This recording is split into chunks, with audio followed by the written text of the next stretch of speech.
Sa balita nasional, nagpagawa na sa show-cause order ang Land Transportation Office batok sa isa ka former mayor nga among drivers ng salakyan nga nagpalaga sa isa ka gasoline attendant bisan nga nagatagi ang init.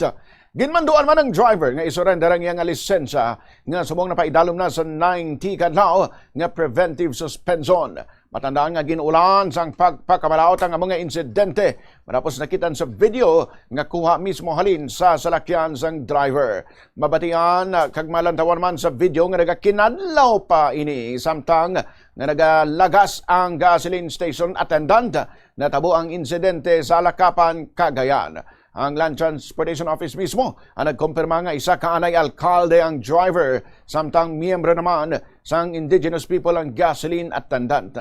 Sunod kay LTO Chief Asek Marcos Lacanilao, hindi gid maayong ginhimo sang former mayor nga daw kaangay nga ginhimo nga halampangan ang gasoline attendant bisan tuman kainit ang tiempo. Sandig sa report ang former mayor ang nagapanag-iya sang gas station kag empleyado sini ang nagalagas nga gasoline boy. Apang pahayag ni Lacanilao, hindi dapat paghimuon nga content o kung galadlawan ang bagay nga nagabutang sa isig katawo sa katalagman. Gintawag sini nga irresponsable kag wala sang kabalaka sa isig katawo ang among sitwasyon ilabay pang nabatyagan sang tanan subong ang mataas nga preso sang langis.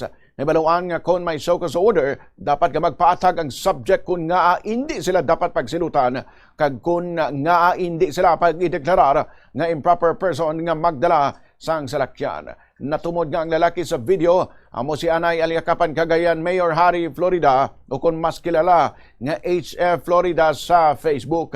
Ang kaupod naman sini amo si Tyson Serrano, nga masaming nga upod sa iya nga mga content. Sa sunod-sunod nga Facebook post sang Anay Alcalde, ginkadlawan lamang sini ang bashers kagang show-cause order, kag nagasigi hambal sang aray mo, pakak!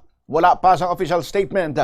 Apang base sa tono sang post ini, nahamot ini sa tikang sang LTO. Ilabi na nga masamiman sini kaupod kag game na game sa content si Tyson.